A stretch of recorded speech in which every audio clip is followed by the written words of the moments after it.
I must say with great regret that the governor, who is to be the repository of constitutional wisdom, has no alternative but to call the single largest party in Tamil Nadu to form the government.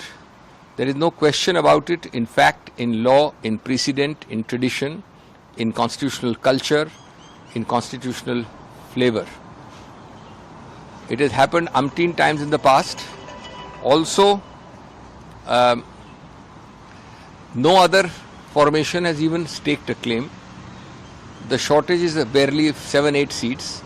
Plus, the governor always will be stipulating that the floor of the house will prove the majority in 10-12 days. So what is the problem? This kind of destruction or dilution of constitutional norms and precedents is very, very condemnable, and I say so with great regret. It should have been done long ago. मेरे को इसमें कहने में कोई भी हिचक नहीं है कि संवैधानिक परंपरा, संवैधानिक कानून, संवैधानिक लिखित जो पक्ष है, संविधान के पुराने प्रेसिडेंट्स, संविधान की संस्कृति, इन सब के अंतर्गत तमिलनाडु के माननीय राज्यपाल बाध्य हैं कि सबसे बड़ी पार्टी को सरकार बनाने के लिए तुरंत निमंत्रण दें।